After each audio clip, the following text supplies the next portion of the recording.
Во Трилинг разговараме со Стјепан Месич, политичка икона од Хрватска со 2 претседателски мандати од 2010 година. Во раните 90-ти припаѓаше на генерацијата од Хрватската пролет за самостојна држава. Беше член на последното федерално претседателство. Неговиот редуциран состав пред распадот на Југославија во 1991 година се обиде да ја изведе на ЈНА на улиците и да се уапсат републичките лидери. Месич успеа да го амортизира тандемот Милошевиќ-Јовиќ, да не се изврши воен удар диригиран од Белград. На 1 јули Хрватска одбележува 1 декада од членството во Европската унија. Што тоа доби и какви се компромиси направи Загреб за да стигне до европското семејство? За преговорите со Европската унија, за перспективата на Западниот Балкан, за начинот како Хрватска се справи со корупцијата и криминалот. Зошто во земјите од Балканот и натаму владее митоманијата, криминалот, корупцијата? Nažalost, nije to bolest Balkana. Morate gledati te velike afere. Uvijek su one povezane sa onima koji imaju novce. Dakle, nije to nešto što se rodilo na ovom terenu. To je povezano i sa međunarodnim faktorom, tako da i međunarodne institucije moraju pomoći da se pravosuđe ovih naših prostora može lakše nositi sa nezakonitim činjenicama koje stvaraju oni koji žele iskoristiti ili državne ili i međunarodne novce. Smatram da pravosuđe je veliki, da tako kažem, faktor koji odlučuje o tome kakav će biti život u jednoj zemlji. Da li vi izgleda logično ultimativното условување на официјална Софија? U tim kompromisima ne može biti samo jedna strana zadovoljna.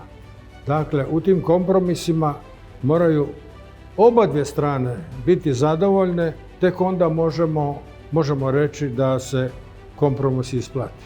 Довербата како психолошка состојба, довербата помеѓу луѓето, довербата во институциите, довербата во политичарите е единственото сврзно ткиво на една држава, на државна структура на институции. Без довербата тие не функционираат, не постојат. Дали останува заклучокот дека треба да се стави клуч на рек Битола, да се затвори? Ние ќе го затвориме рек Битола кога ќе направиме доволно капацитети кои што можат да го заменат производството.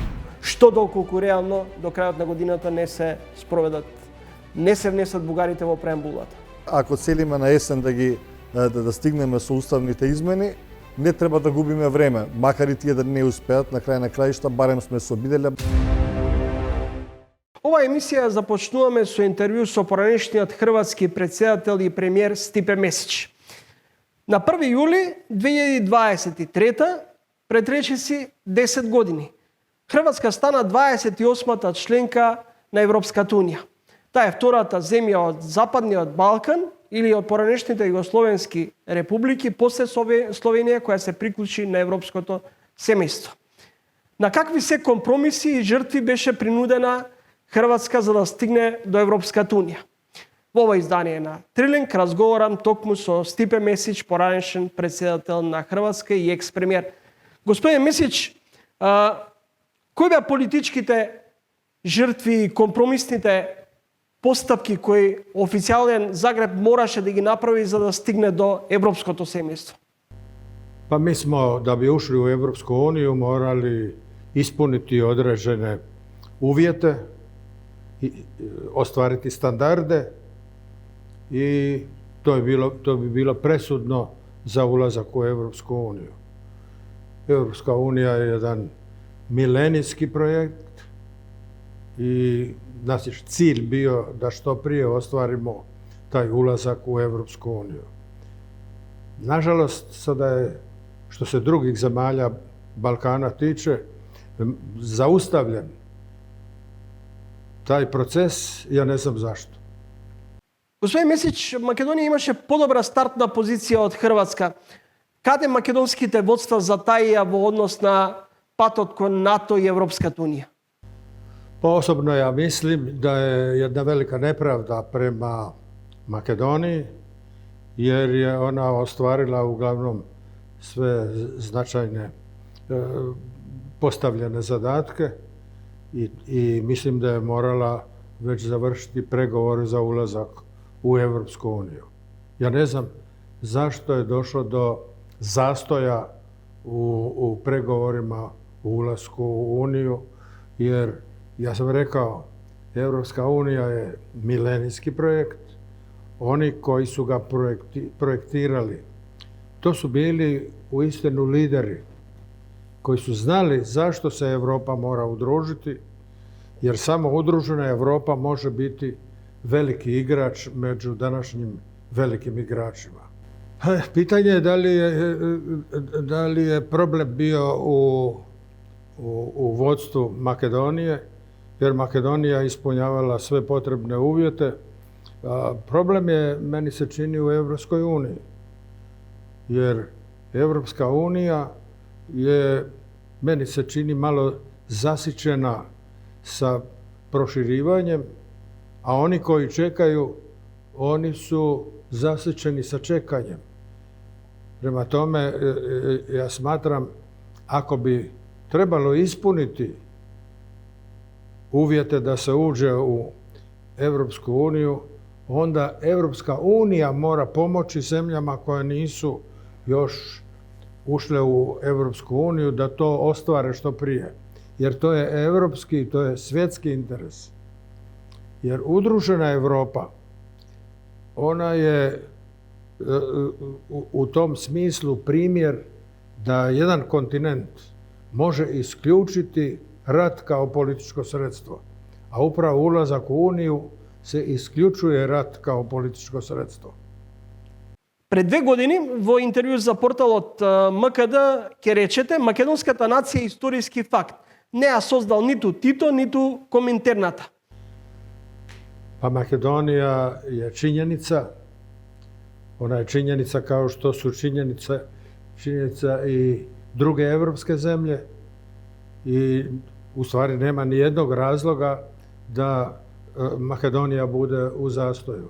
Ona mora imati takvo zakonodavstvo da i oni koji su u manjini da mogu ostvariti sva svoja građanska i nacionalna prava. A to je u Makedoniji, ja mislim, dobro riješeno. Дали ви изгледа логично ултимативното условување на официјална Софија кон Македонија и блокадите на македонскиот пат кон Европската унија? Ja procjenjujem da uvijek ovisi o tome tko ima vlast u Bugarskoj. U jednom slučaju ta vlast prihvaća činjenice, kao što Bugarska ulazi u Evropsku uniju, da tako može i Makedonija, kao i druge zemlje. A ima onih koji kalkuliraju upravo na sličnosti jezika, na sličnosti u povijesti, tako da očito nisu svi svjesni tog zadatka da Europa mora biti udružena. Pa jasno, onda mora biti i Makedonija. Pa postoje svakako u životu razlozi za određene kompromise, ali u tim kompromisima ne može biti samo jedna strana zadovoljna. Dakle, u tim kompromisima moraju obadvje strane biti zadovoljne, tek onda možemo reći da se kompromis isplati. Следите Трилин, гостин во емисијата и мој соговорник е поранешниот председател и премиер на Хрватска Стипе Месич. Господин Месич, ниту Хрватска не беше имуна на транзицијскиот криминал во високите ешалони на власта. Зад решетки заврши поранешниот хрватски премиер Санадер, се водеше големата афера против Агрокор и хрватскиот тајкун Тодорич. Како Хрватска се справи во битката против корупцијата и криминалот во високите ешалони на власта? Nema ni jedne zemlje koja je sasvim sigurno zaustavila kriminal, zaustavila mito i korupciju. Zato postoje instrumenti, postoje institucije koje se bore protiv korupcije, protiv mita, jer to razara gospodarstvo jedne zemlje. To razara povjerenje građana u institucije države. I Hrvatska, mora se priznati, dobrim dijelom je zaustavila neke korupcijske procese, ali i mnogi procesi nisu doživjeli svjetlo dana da se rasvijetle u pravosudnom sustavu. Tako da to još očekuje građane u sljedećem vremenu da se i to dogodi. Колку и на каков начин членството на Хрватска во Европската унија го ја врати довербата на граѓаните, поточно на хрватските граѓани во правосудниот систем и во функционирањето на институциите? Pa ja smatram da pravosuđe je veliki, da tako kažem, faktor koji odlučuje o tome kakav će biti život u jednoj zemlji.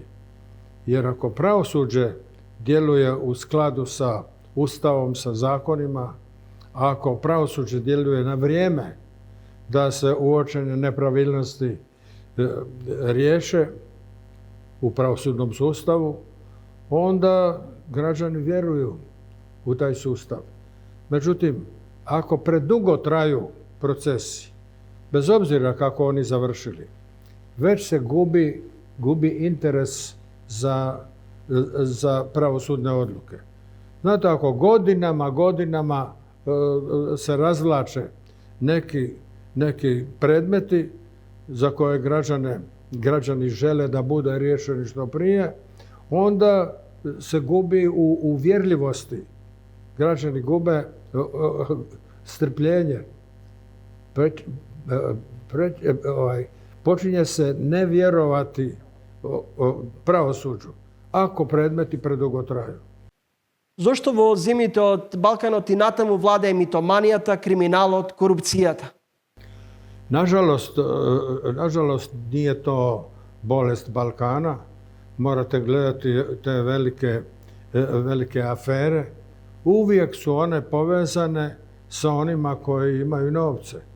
Dakle, nije to nešto što se rodilo na ovom terenu.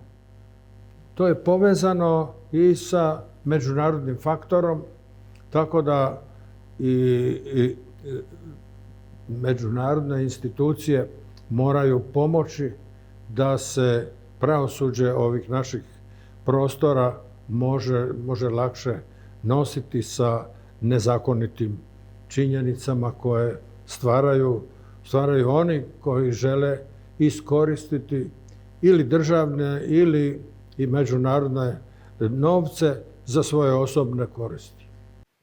Господин Месич, дали Балканот и генерално земјите од регионот се преоптоварени со историја? Neko je rekao upravo da mi na Balkanu imamo previše historije po kvadratnom metru ili po kvadratnom kilometru. Previše povijesti imamo. Previše smo okrenuti povijesti. Mi moramo surađivati.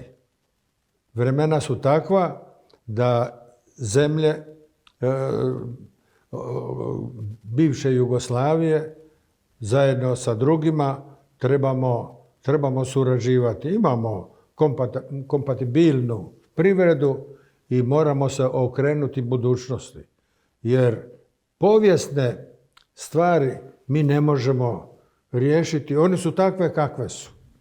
Mi moramo samo organizirati svoju suradnju na svim elementima. Dakle, treba surađivati i okrenuti se budućnosti. Дали го делите мислењето на дел од земјите од регионот и на политичките водства од Балканот дека Европската унија има се уште одредени предрасуди кон земјите од Западниот Балкан, кон нивно приклучување кон европското семејство и кои би можеле да бидат последиците доколку процесот на проширување биде ставен во мирување на подолг рок? Pa ja mislim da se sukobi koji su sada, koji se događaju prije svega u Ukrajini, ne može prenijeti na ovaj naš prostor. Iako ima onih koji misle drukčije. Evo, Beograd, oficijelni, službeni Beograd tvrdi za nas je Bosna i Hercegovina činjenica, mi priznajemo njihov teritorij, priznajemo njihove institucije, to kažu službeno. Ali svaki dan primaju Milorada Dodika iz Republike Srpske, koji kaže da je on protiv Bosne i Hercegovine. Sad, koja je politika Beograda?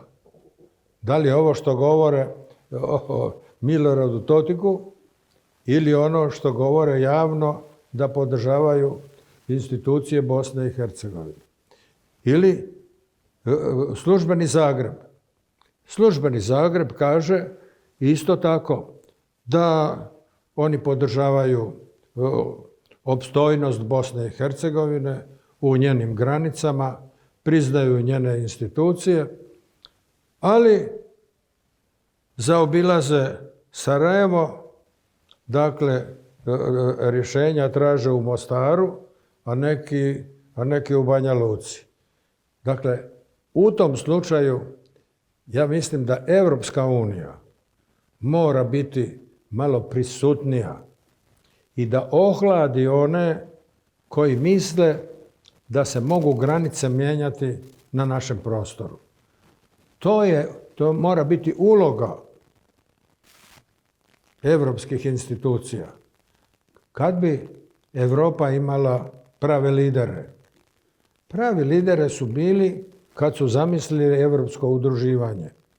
Sada u Brislu vam sjede činovnici, birokrati, koji provode jednu, oni tvrde, evropsku politiku, ali evropska politika bi morala biti malo više naglašena. Europa ne smije biti ničiji satelit. Europa mora imati svoju politiku, ali nažalost nje nema dovoljno ili nije dovoljno vidljiva. Колку руската агресија врз Украина ќе влие врз геостратешкото позиционирање? To je ukrajinski problem. Nije problem samo Ukrajine, to je evropski problem. Ja moram reći, to je i problem svijeta. Naime, ne možemo samo reći što je kako bih rekao, činjenica da se kaže Rusija je povrijedila međunarodno pravo i ušla vojskom u Ukrajinu. Rusija je povrijedila povelju Ujedinjenih nacija i to je sve činjenica. Međutim, kad govorimo o ovoj strani, moramo vidjeti i što je bilo prije. Nije jedna stvar nastala jednim potezom. Koji je cilj ovog rata? Svi ratovi su završili s mirom. Osim Drugog svjetskog rata, gdje je rat završio kapitulacijom Njemačke i kapitulacijom Japana. Ali inače ratovi završavaju pregovorima. E sada, koji rezultat može biti tog rata? Da li se želi pobjeda Ukrajine u ratu sa tom velikom moćnom Rusijom? Na to treba svako odgovoriti. Ili da li se očekuje pobjeda Rusije nakon što je Ukrajina na ovaj način naoružana najmodernijim oružjem? Uvijek, ako tražimo u tome odgovor, na bojnom polju nema rješenja. I sada bi trebalo, kao što je Kissinger predložio, da se traži izlaz u pregovorima. I onda ono što je trebalo biti riješeno prije, da se u pregovorima aktualizira i da se nađe rješenje. Jer ja ne vidim u vojnom smislu kud to vodi. Da li vodi prema pobjedi Ukrajine, a porazu Rusije, ili je interes da Ukrajina praktično bude razorena, a da Rusija osjeti posljedice toga ratovanja. Dakle, svijet se promijenio i sad bi trebalo, po mome, da ako imamo prave lidere, a ja mislim mi u Europi nemamo lidere, nema prave lidere ni svijet, da konstatira sadaš nove činjenice, novo vrijeme koje je donijelo i da se to verificira i da se Ujedinjene nacije na određeni način reformiraju. Nemate u ovim sukobima nigdje Ujedinjenih nacija. Niti kada je Amerika ušla u Irak, Siriju i ove druge zemlje. Nema Ujedinjenih nacija. Nema Ujedinjenih nacija ni ovdje kad je Rusija ušla u Ukrajinu. Ako bi mi reformirali Ujedinjene nacije, onda postoji i mogućnost da se ratovi izbjegnu. Господин Месич, ви благодарам за интервјуто. Hvala vama na pitanjima. Лидерска средба за надминување на разликите околу стратешките прашања на државата. Или пак нова протоколарна средба на која Ковачевски и Мицковски само ќе се сликаат без да најдат заеднички јазик околу клучните прашања за државата. Добре ден за Марко Трошановски. Трошановски има ли реално шанси Ковачевски и Мицковски да пронајдат заеднички јазик околу клучните прашања, а едно од тие се уставните промени, или пак и натаму јазот ќе се продлабочува и политичкиот анимозитет ќе продолжи? Видете, лидерските средби како формат на решавање на проблеми и кризи не се преферирани од нашите граѓани според сите истражувања што ги правиме. Тоа значи дека системот треба да има механизми, а именно не се користат пред се собранието, каде што ќе се дискутираат важни стратешки прашања во кои што испредниците на народот ќе дојдат до консензус некаков. Има консултативни процеси и слично. Сега малку ситуацијата е пресвршен чин на некој начин, откако опозицијата беше долго време игнорирана во развивање на државните позиции околу францускиот предлог и уставните измени, откако, да речем, консултацијата со граѓанскиот сектор и со експертската фела потврди и слично. Сега е гасење пожар, ваков тип на средба, и во таа перспектива изгледите да вроди со некакво решение и плод се мали. Во секој случај е добро за државата, за јавното ткиво, за менталното здравје на луѓето, што би се рекло, да покажеме дека умееме барем да разговараме без да создаваме препукувања, етикетирање, непријатели, агресија еден кон друг, и тоа е нешто што мислам дека може да му помогне на општеството да преброди вакви кризни поларизирачки моменти. Барем да се разговара. Иако изгледите за такво нешто, мислам дека се мали, судејќи по изјавите на на лидерот на опозицијата, но и на премиерот. Барањата им се диаметрално спротивни, едни бара парламентарни избори, да повикува на уставни измени, без да се согласи на парламентарните предредени парламентарни избори, така да тие се спротивни, меѓутоа може би ќе се најдат некаде двајцата лидери, посакувам да е тоа така, иако ситуацијата е доста, да речем, во моментов неветува. Трошановски, уставните измени влегуваат во собранието без консензус, иако спикерот на законодавниот дом претходно говореше дека нема никаква смисла уставните промени да се најдат пред народните избраници без претходно да биде обезбедена двотретинската поддршка во собранието. Дали ова значи дека сепак не е невозможна мисија да се протуркаат уставните промени? Видете, можноста секако постои, иако е мала според мене во моментот. Охрабрувам и мислам дека е добра идеја да почнат консултации и иницијатива во собранието, дури истите да пропаднат, нема да биде прв пат. Она што не треба да се случи е ова да биде само замка, на некој начин да се искористи како тактика да се зголеми притисокот врз опозицијата, како тактика да се повторно блоковски доподелиме во смисла на кој е за уставни измени, кој не е, кој е про ЕУ, кој е анти-ЕУ. И во таа смисла, ако задната намера е да се постигне дополнителна поларизација и притисок врз ВМРО, тоа не е во ред. Мислам дека е контрапродуктивно. Ако идејата е да разговараме, да пробаме низ консензус национален да се изложат позициите во собранието како и зошто треба или не треба да се воведат да се направат уставните измени, мислам дека е вистинскиот начин да се оди. На крај на краишта, ако целиме на есен да стигнеме со уставните измени, не треба да губиме време, макар и тие да не успеат, на крај на краишта, барем сме се обиделе, барем не сме го потрошиле времето, така да политички, прагматично, практично, таа иницијатива да се случи во собранието. Колку реално е возможно власта да ги обезбеди потребните 80 пратенички гласови?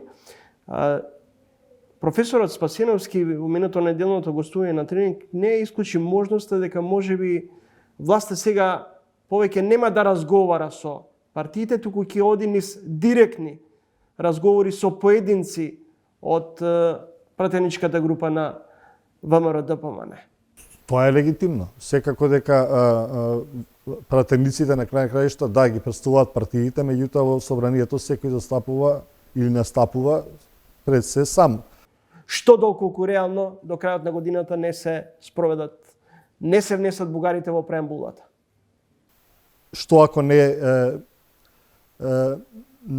ги усвоиме до есен? Мислам дека подобро да се случи тоа, бидејќи веќе од кога прифативме предлогот минатата година, веќе нема зошто да го влекуваме на крај на краишта, но и да не се случи сега, да ни треба полог период на консултација како општество, затоа што и ВМРО во повеќе наврати сме свесни дека рече дека нема ништо против уставните измени. Ако не се случи, ќе се случи можеби ќе се случи подоцна. Дека Македонија ќе биде ставена во некој друг блок на земји кои што со Босна, да речеме Косово, кои што ќе чекаат многу подолго, ќе бидат во третиот ред наместо во првиот ред на процесот на пристапување. Мислам дека е дел од општиот притисок, создавање еден момент на итност, што за жал не е добар, повторно ќе кажам. Иако за нас би било што побрзо, подобро, затоа што нема да губиме време. На што се должи овој негативен тренд на отпор кон тоа бугарите да бидат дел од македонскиот устав? Видете, само по себе тоа внесување не значи ништо. Напротив, може би ја уште повеќе преамбулата во смисла дека ги представува сите заедници и тоа е супер, тоа е европски, тоа е прогресивно. Отпорот кај луѓето доаѓа пред се од можностите кои што ги нуди преговарачката рамка, која што односно сите документи што се дел од преговарачкиот процес, во кој што е преговарачката рамка и заклучоците, и за тоа се зборуваше многу да не должа, меѓутоа го вградува и протоколот, кој што ни станува обврска, а во кој што има притисоци, нели, кој што има обврски за промена на образовните материјали, за отварање на архиви, за извинување некакви, за историски ревизионизам, кој што мораме да бидеме фер, произлегува од усвоените документи на државно ниво од страна на Бугарија кои што го негираат нашиот народ. Оно што луѓето ги прави да прават што поголем отпор, ги прави по револтирани кон уставните измени, е нивната символика дека всушност тие се тројански коњ инструмент на протуркување на негацијските политики кон нашата земја и е само еден инструмент, една тактика на бугарската страна која што не се заснова на добра волја. Видовме и во случајот со Пендиков. Ние во протоколот имаме дека треба да спречуваме говор на омраза, да обесхрабруваме приватни поединци да настапуваат со говор на омраза и слично. Во случајот со Пендиков нашата држава ги направи сите можни и формални и политички гестови на правилно постапување. Се отвори случај во обвинителство, имаме судска расправа во моментот, имаше осуда од сите политички лидери, сепак од бугарската страна тоа беше потолкувано како е уште еден доказ за систематската дискриминација и говор на омраза, и покрај извештаите на Советот на Европа во кој што се вели во Македонија нема системска омраза кон бугарите, постојано се тврди на тоа и очигледно тоа само го зголемува револтот кај луѓето како што времето поминува. Трошановски, каде води ова поделба на про и анти ЕУ политика и дали помалку оваа реторика на власта не ви наликува на времето на Груевски, кога граѓанскиот сектор, медиумите, новинарите, дел од научната јавност беше делена на патриоти, предавници? Мислам дека не води никаде, апсолутно води во удоле, во провалие. Таа реторика можеби на краток рок им користи на политичките партии за политички поени, затоа што ги радикализира луѓето, ги става во табори, ги мобилизира малце повеќе да бидат заинтересирани на темата и како такви им се користи да излезат и да гласаат на следни избори. На среден, на долг рок, долгорочно, тоа во нашето општество прави, а веќе направи огромен проблем. Ја уништи социјалната кохезија. Тоа е сврзнато ткиво на едно општество. Значи, довербата, како психолошка состојба, довербата помеѓу луѓето, довербата во институциите, довербата во политичарите е единственото сврзано ткиво на една држава, на државна структура на институции. Без довербата тие не функционираат, не постојат. Таквата поларизација, анти-ЕУ, про-ЕУ, ги повикуваме сите меѓународни донатори да им ги трнат фондовите на граѓански организации и медиуми затоа што се критични за Европската унија, овие се предавници, овие се комуњари, нели и така натаму.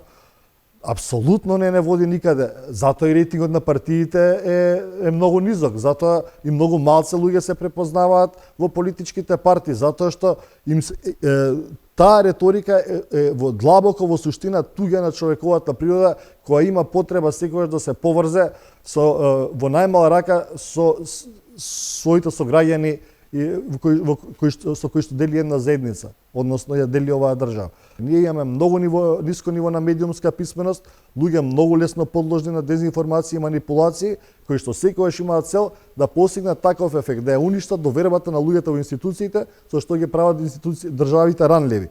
Правејќи ги такви, тие ги контролираат понатаму. Ние со оваа реторика само им помагаме на тие хибридни војни и недобронамерни пропаганди.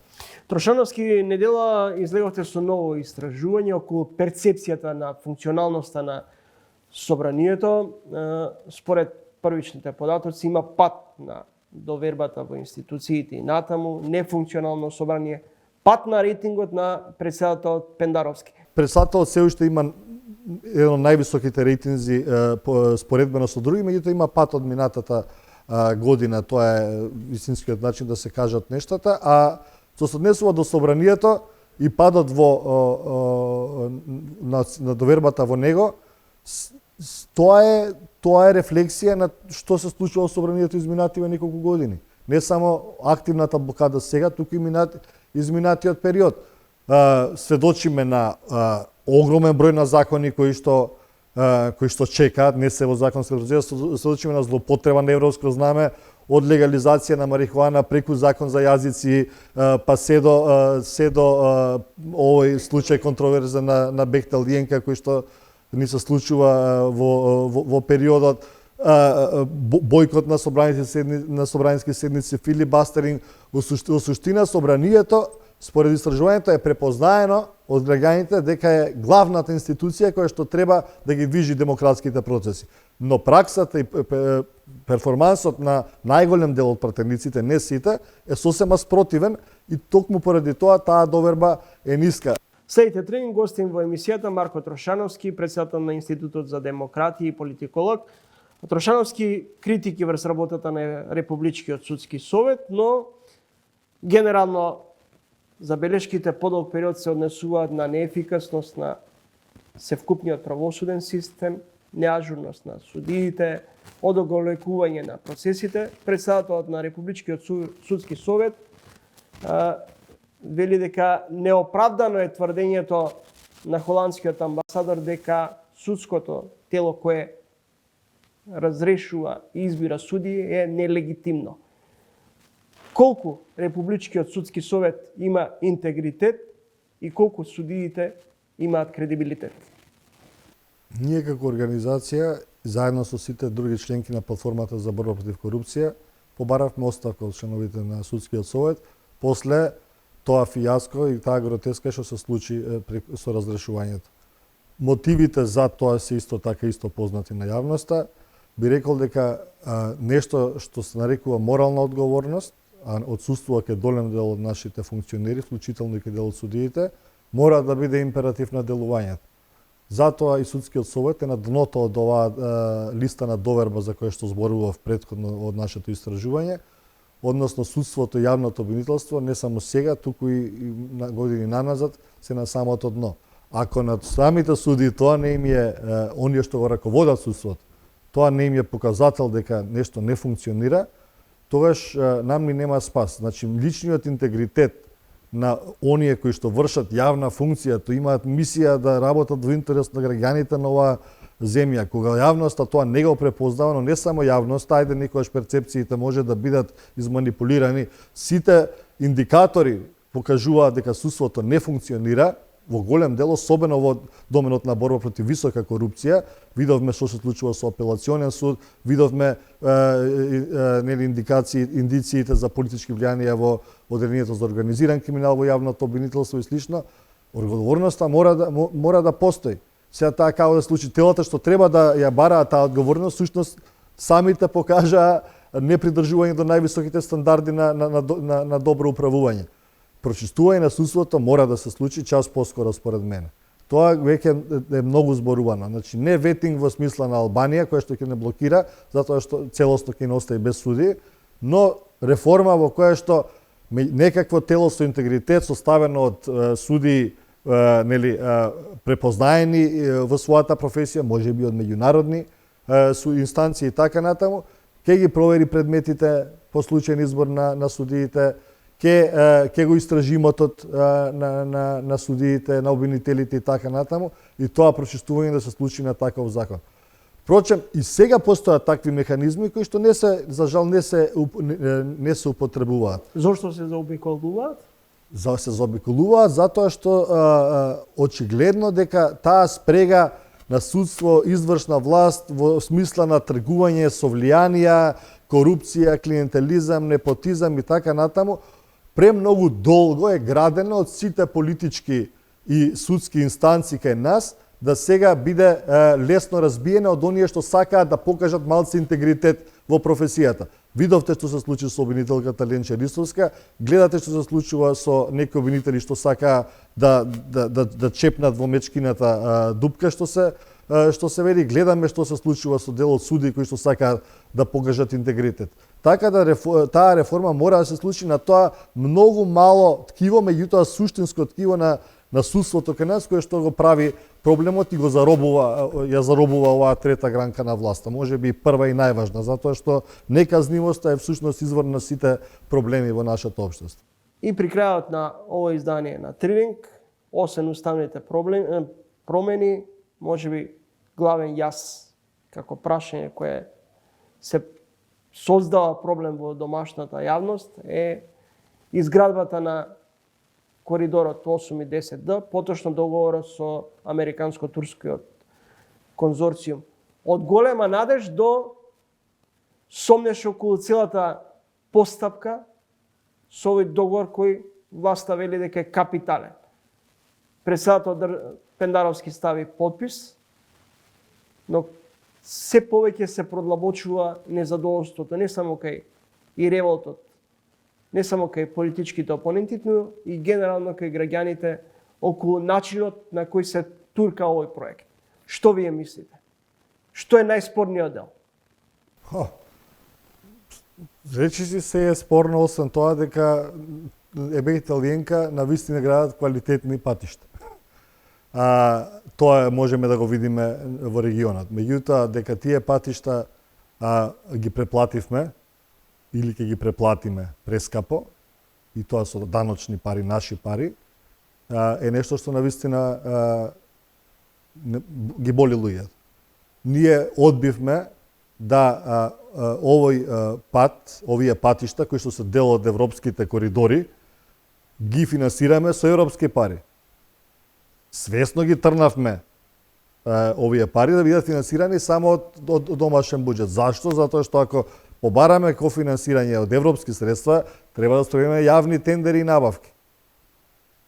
Во кои што секогаш ќе падне цената поради наддавањето и слично ако се тераат како што треба. Тука делот кој што е пренапумпана цена, која што понатаму, нели, ризикот да отиде за корупција огромен, немаше да се случи. И ние, нас тоа ќе не чинеше многу помалку и тие средства ќе ги даевме, ако некој размислува за оваа држава, за многу поблагородни нешта.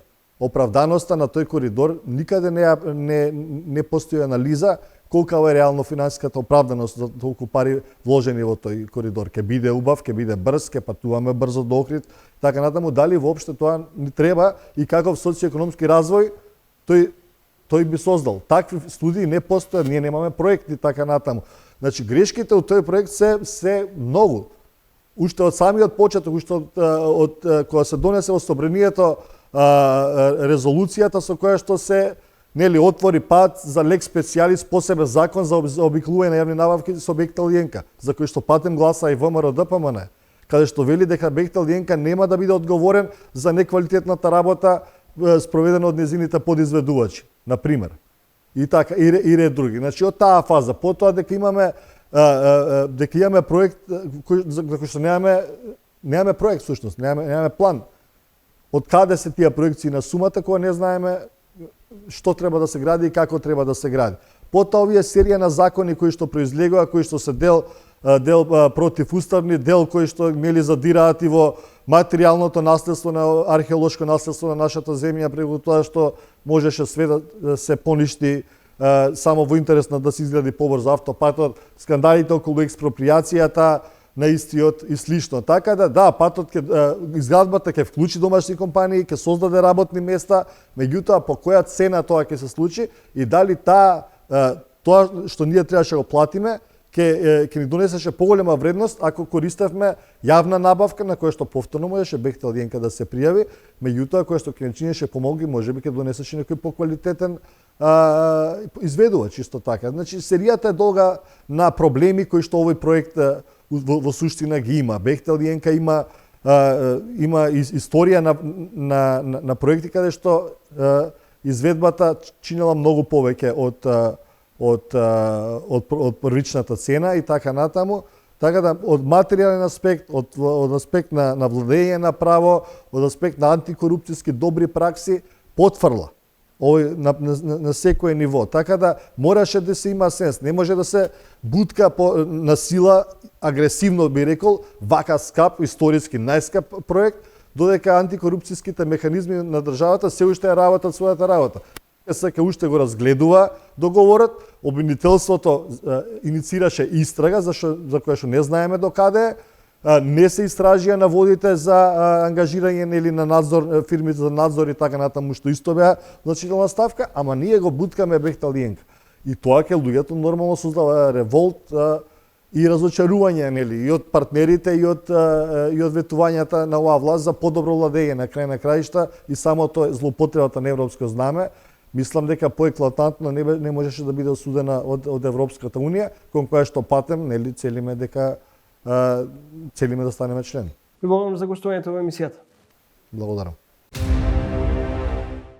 Судирите во Украина ќе продолжат со пренесување и на руско тло. Енергетската криза не е во завршен циклус.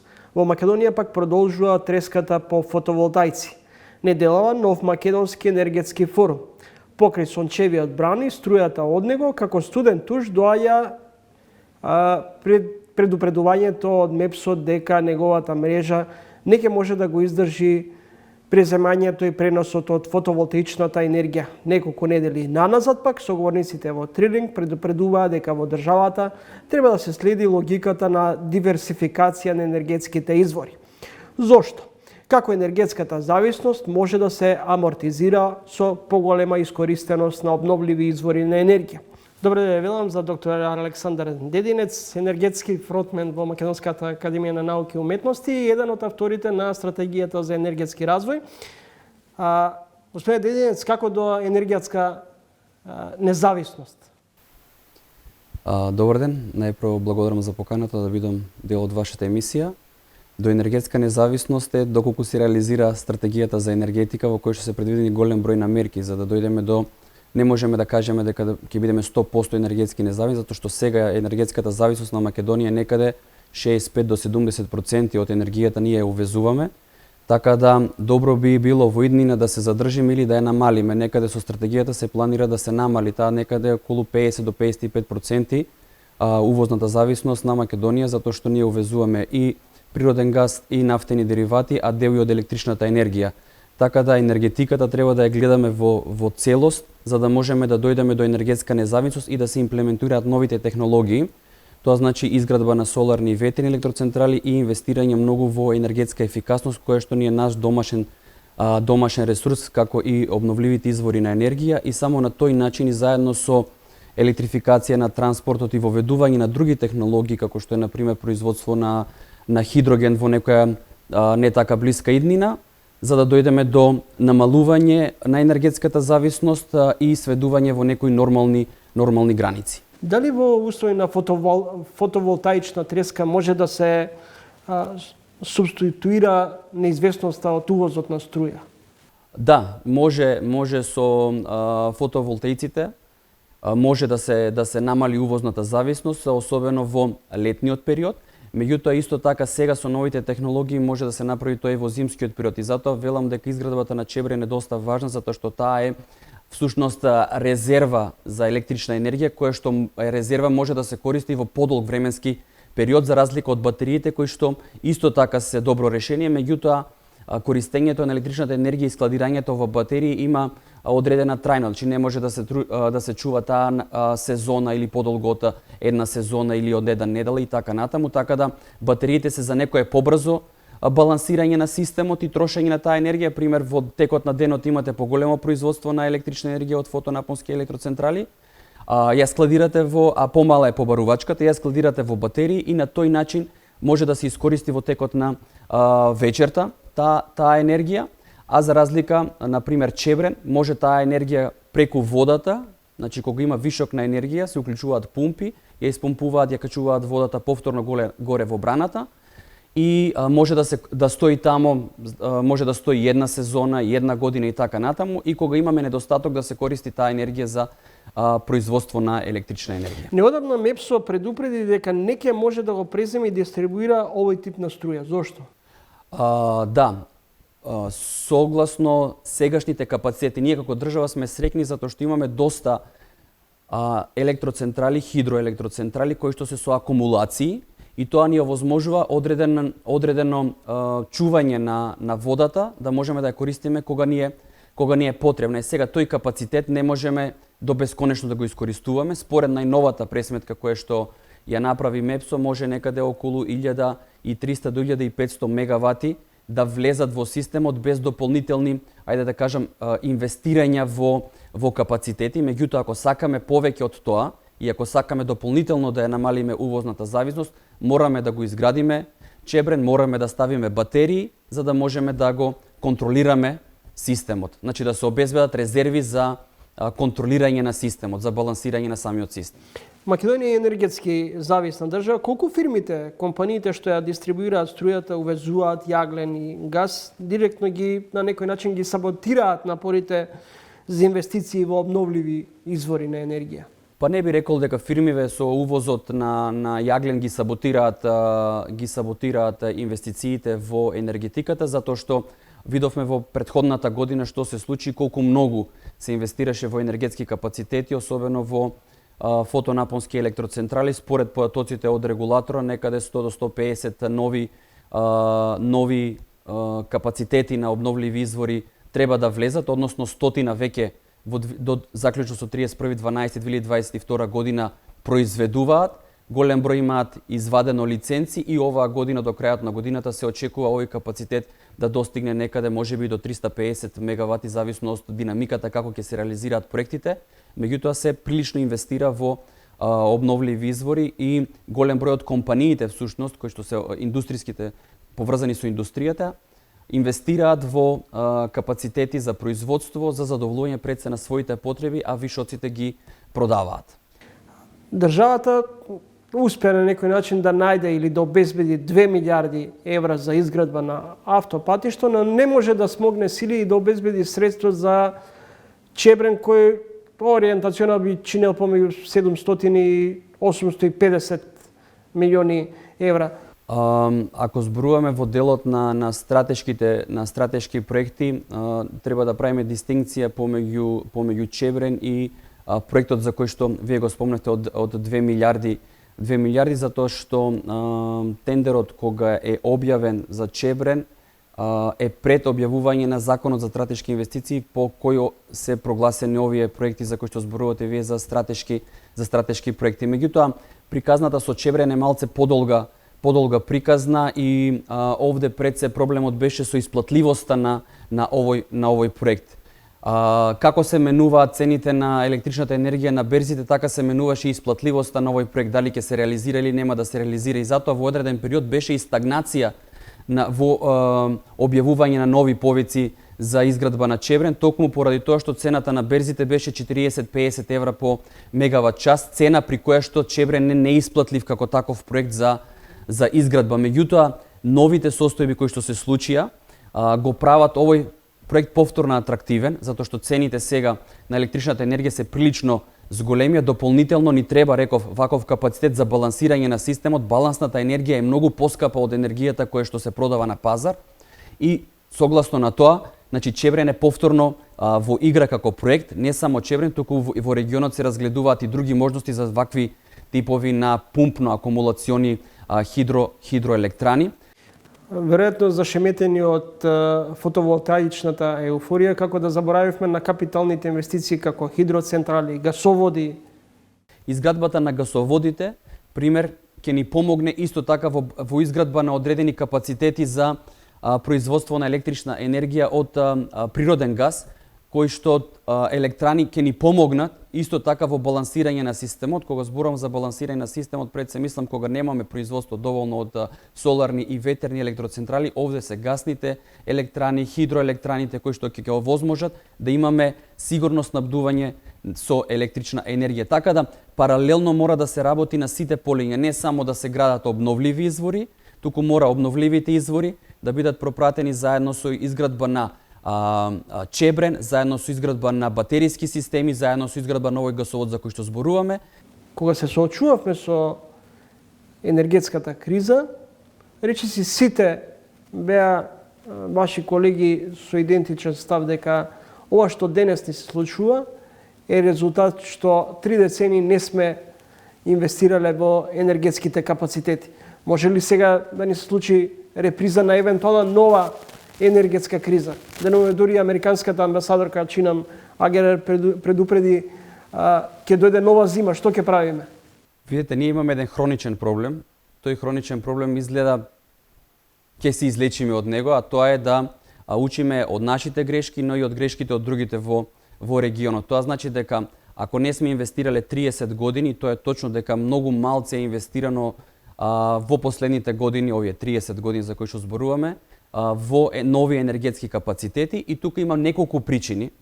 Неколку причини ги гледам пред се во тоа што некако пред се политичкиве елите мислам дека не може да се усогласат околу тоа дали треба или не треба да се гради. Кога едните се на власт велат дека некои проекти треба да се реализираат, другите велат дека да, треба да се реализираат, меѓутоа цената производна одреден капацитет е повисока од цената на берзите, подобро е да увезуваме и така натаму, и не можеме да најдеме согласност дали некои проекти треба да се реализираат или не.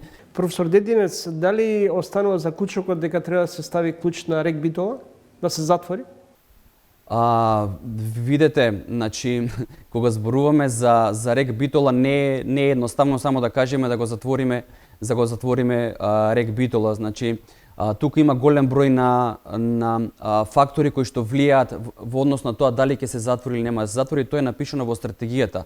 Ние ќе го затвориме рек Битола кога ќе направиме доволно капацитети кои што можат да го заменат производството. Реков, паралелно со изградбата на обновливите извори треба да се гради и гасоводот, кој што ќе овозможи барем една централа да можеме да ја способиме дополнително да работи на природен газ сега, а можеби во иднина да работи и на хидроген.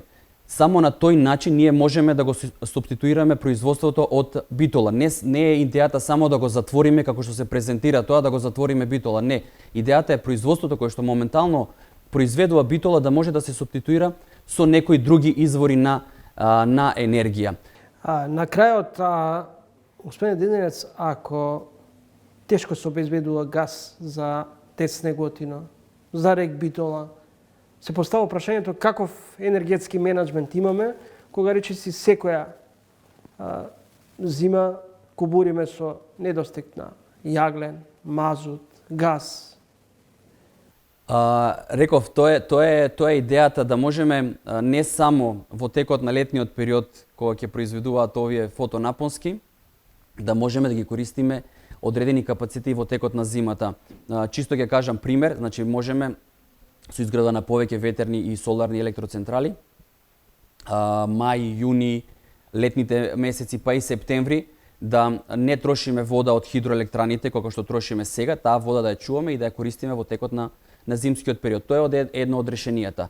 Во делот на гасот се планира да се изгради овој гасовод према Грција, да се направи дезерификација на снабдувањето со природен газ, што ќе овозможи да имаме можност да купуваме природен газ и од други добавувачи на природен газ. Сега се направи одредени измени во регулативата со кои што се овозможува и со моменталниот капацитет кој што го имаме према Бугарија да се купува природен газ од други добавувачи, се направи одредена дезерификација, меѓутоа не така голема.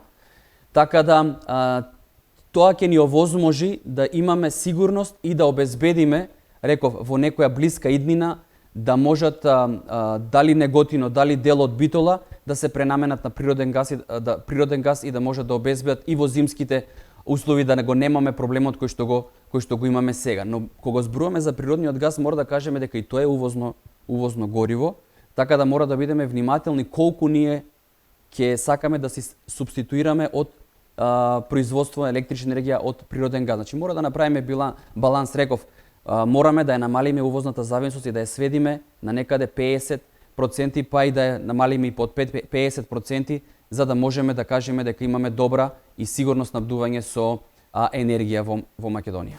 Благодарам за гостувањето во емисијата. Благодарам уште еднаш за поканата. Петок е, уште еден продолжен викенд. Тоа беше се за ова издание на Трилинг. Следете не за 7 дена во исто време. Во меѓувреме читајте не на trilling.mk. Довидување до тогаш.